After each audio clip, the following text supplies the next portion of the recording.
السلام علیکم ورحمۃ اللہ وبرکاتہ۔ وعلیکم السلام ورحمۃ اللہ وبرکاتہ۔ ماشاء اللہ، اللہ پاک آپ کو مزید صحت عاجلہ کاملہ عطا فرمائے۔ آمین آمین آمین۔ آپ نے بڑی جلدی اتنے بڑے آپریشن سے ریکور کیا، یہ اللہ کا فضل ہے، آپ کا اسٹیمنا ہے، اور جو آپ نے حقیقی غذا پچھلے دور کی کھائی ہوئی ہیں، یہ اس کا بھی ایک ثمرہ ہے۔ ہاں، اور دوسرا سب سے بڑی بات یہ ہے کہ ہمیں جو ہے نا مریضوں کی بہت دعائیں ہیں، اور الحمدللہ۔ ہمارا اسپتال جو ہے نا وہ بھرا ہوا تھا اس قسم کے لوگوں سے۔ اور میں کیا بتاؤں کہ ایک ماسی آتی تھی، وہ میرے لیے فروٹ لے کے آتی، ماشاء وہ اللہ، ماسی تھی، ماشاء تو وہ اللہ، تو مجھے دعائیں تھیں ان لوگوں کی، اور دعاؤں سے صحیح ہوا ہوں میں، دواؤں سے نہیں۔ الحمدللہ، الحمدللہ۔ اچھا ڈاکٹر صاحب، میرے ایک دوست ہیں بڑے پیارے، بہت محبت والے، ابھی کچھ دیر قبل ان سے فون پہ بات ہوئی، تو ان کے یعنی جو دوست ہے اس نے آج سے 1.25 سال پہلے اپنا معدے کو چھوٹا کروایا تھا، ڈاکٹروں نے کوئی آپریٹ کیا تھا، اس کا وزن تھا 135 140 کلو، تو ابھی وہ جو ہے وہ 85 کلو پہ آ گیا ہے۔ آج وہ اپنے بڑے بھائی کا بھی آپریٹ کروانے جا رہا ہے، تو آپ یہ بتائیں کیا یہ جو آپریٹ ہو رہا ہے یہ صحیح ہے اس طریقے سے کرانا؟ دوسری بات، کیا اس کے وزن کو کم کرنے کا کوئی اور طریقہ بھی موجود ہے، اور اس آپریٹ سے ہوتا کیا ہے اصل میں؟ اچھا دیکھیں، اس میں دو باتیں ہیں، یہ ذہن میں رکھیں۔ ایک تو یہ ہے کہ بعض لوگوں کے جینز ایسے ہوتے ہیں، جیسے غریب غربا ہیں، کہ وہ کوئی اچھی غذا نہیں ہے ان کی، فاقہ کشی بھی ہو جاتی ہے، اس کے باوجود وہ بہت موٹے ہو جاتے ہیں۔ ٹھیک ہو گیا۔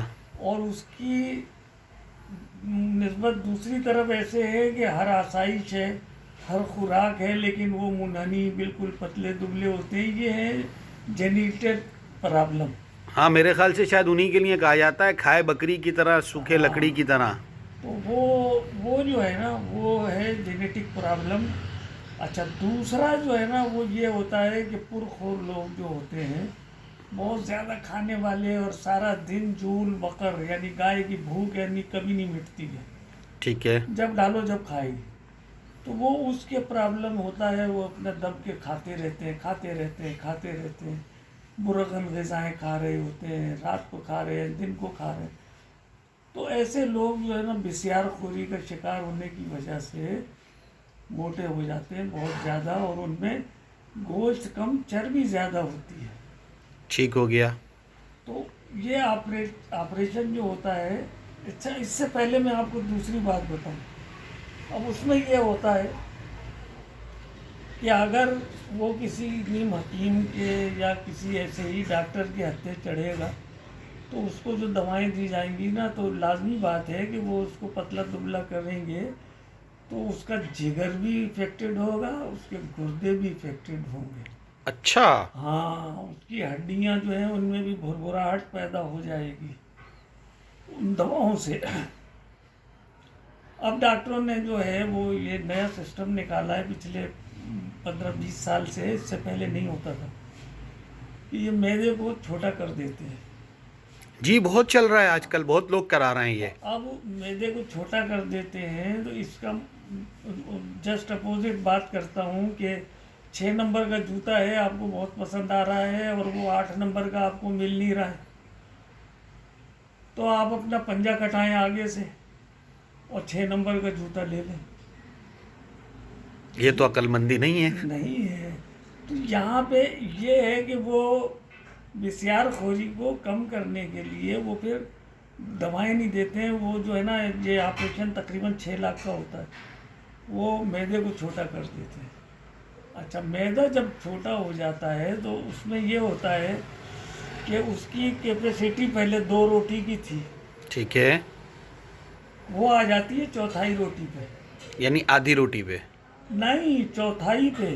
2 کی چوتھائی آدھی ہو گئی نا؟ ایک کی 25%، ٹھیک ہے، وہ خوراک اس کی ہو گئی۔ ٹھیک ہے۔ اب اس عرصے میں کیا ہوتا ہے کہ جو اس کی چربی ہے نا، جی۔ وہ ڈیزالو ہو کے جزو بدن ہوتی ہے، اور وہ بھی ضائع ہونا شروع ہو جاتی ہے۔ اب وہ پتلا ہوتا رہتا ہے، اور وہ بڑا خوش ہوتا ہے کہ میں یہ چھوٹا کرانے سے پتلا ہو رہا ہوں۔ پتلا ہو رہا ہوں، جبکہ مسئلہ یہ ہوتا ہے کہ وہ پتلا اس لیے ہو رہا ہے کہ اس کی باڈی ریکوائرمنٹ پوری کرنے کے لیے اس کی چربی جو ہے نا وہ ڈیزالو ہو رہی ہے اور جزو بدن بن کے خارج بھی ہو رہی ہے.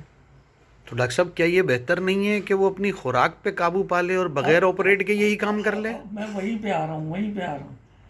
اب ہوا یہ کہ وہ جو ہے نا وہ چربی جب اس کی تھوڑی اور کم ہو گئی, یہ چوتھائی روٹی سے 50% یعنی آدھی روٹی پہ آ گیا.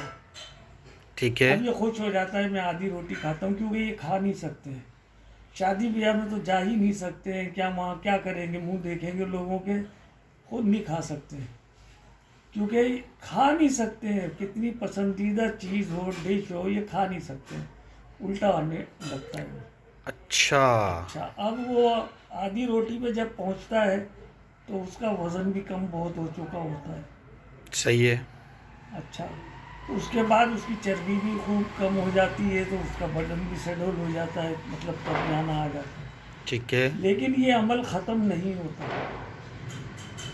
یہ عمل چلتا رہتا ہے, اور اتنا چلتا ہے کہ جیسے جیسے اس کی ادھر روٹی بڑھی اس وقت تک اس کی باڈی میں وہ جو چربی ہے وہ کافی ویسٹ ہو چکی ہوتی ہے, جتنی باڈی میں ہونی چاہیے نا اس سے بھی زیادہ کمزور ہو جاتی ہے, چکر آنے لگتے ہیں, بی پی کم ہو جاتا ہے.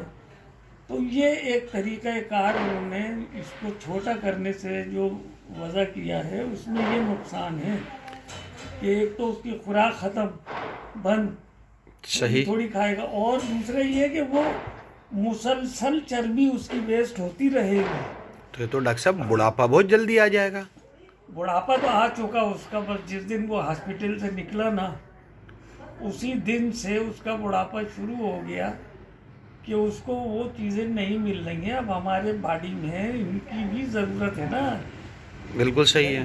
لحمیات ہیں, شحمیات ہیں, یہ ساری چیزیں ہمیں ریکوائرمنٹ ہے ہماری.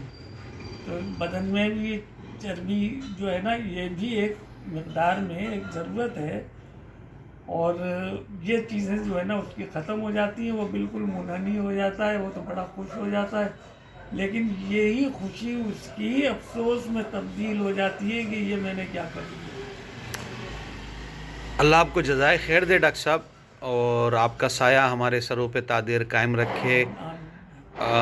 اس پیغام کو یقیناً وائرل کریں گے تاکہ لوگ اس طرف نہ جائیں اور حقیقی معنوں میں وزن کم کریں اور اپنی ڈائٹ کا خیال رکھیں اور سنت طریقے پہ چلیں. یقیناً جو نبی کریم علیہ الصلوۃ والسلام نے ہمیں بتایا تھا کہ ایک حصہ پانی, ایک حصہ ہوا اور ایک حصہ خوراک, ہم نے معدے کو اگر جو کام آج ڈاکٹر سے ہم پیسے دے کر کے اور قطع برید کر کے کرا رہے ہیں, وہ اگر سنت کو جان کر کے اس پہ عمل کرتے ہوئے کر لیتے تو شاید نوبت یہاں تک نہیں آتی. بھائی آپ ہے نا, یہ آپ نے جیسے حدیث سنائی نا, اس کے علاوہ بھی ایک حدیث ہے تو بڑی طویل. کسی صحابی نے کہا تھا میرا جی چاہتا ہے میں روزانہ روزہ رکھوں, تو آپ نے فرمایا نہیں یہ زیادہ ہو جائے گا. تو اس نے کہا ایک دن چھوڑ کے ایک دن, آپ نے کہا یہ بھی زیادہ ہو جائے گا. ایسے کرتے کرتے وہ آپ صلی اللہ علیہ وسلم نے یہ فرمایا کہ تو حضرت داؤد علیہ السلام کی سنت پہ عمل کر, اور 3 دن جو ہے نا ایام بیض کے روزے, وہ 3 روزے رکھا کر, ان کا اجر 10 گنا ہوگا, تو تیرے 30 کے برابر ہو جائیں گے انشاءاللہ.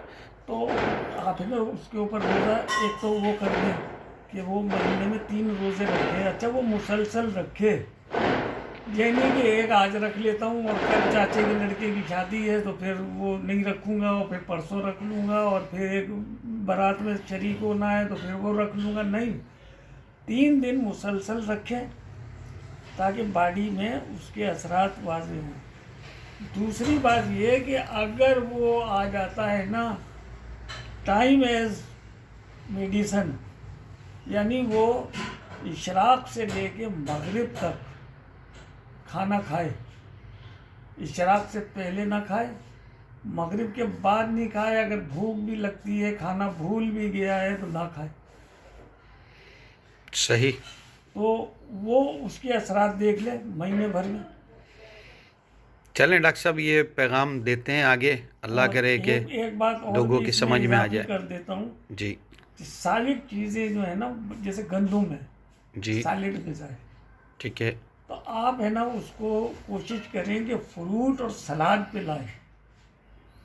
فروٹ اور سلاد میں 85% تک پانی ہوتا ہے. ٹھیک ہے. وہ اس کا جو ہے نا پیشاب وغیرہ میں خارج ہو جائے گا ٹھیک ہے. اور تقویت اسے پوری ملے گی, کمزوری اسے ہوگی نہیں. لیکن سلاد اور فروٹ اس کو یعنی تقویت دینے کے باوجود خارج ہو جائیں گے. تو وہ سلاد اور اس کے اوپر زیادہ آ جائے, ٹھوس غذاؤں پہ کم آ جائے, گوشت پہ, چکنائی پہ, پراٹھے, پوری, تلی ہوئی چیزیں جتنی ہیں نا ان کو تو وہ بالکل ہی چھوڑ دے. کبھی ایز اے ٹیسٹ کھا لے, یہ بات نہیں ہے کہ وہ حرام ہو گئی, کبھی کھا بھی لے. اچھا اسی طریقے سے وہ کبھی کوئی شادی بیاہ میں جاتا ہے تو وہ ٹائم والا نہیں رہتا اس کا پروگرام, مغرب کے بعد وہاں تو سحری کراتے ہیں, کھانا تھوڑے دیتے ہیں. رات کو 12 بجے 1 بجے کھانا کھل رہا ہے, سالہ وہ کھا رہے ہیں, مریض کھا رہے ہیں. تو وہ اس صورت میں ان کو آپ کہیں کہ وہ چیٹنگ کر لیں. صحیح. ہاں وہ کبھی کہیں جا رہے ہیں تو کھا لیں, لیکن دوسرے دن اب وہ جو ہے نا ناشتہ تو بھرپور کریں, دوپہر کا کھانا حذف کر دیں. آپ کے اس پیغام کو آگے بڑھاتے ہیں, اللہ کرے کہ سمجھ میں آ جائے یہ بات. جزاک اللہ ڈاکٹر صاحب, آپ نے وقت عنایت فرمایا, اللہ آپ کو صحت عطا فرمائے. آمین آمین. اللہ حافظ. اللہ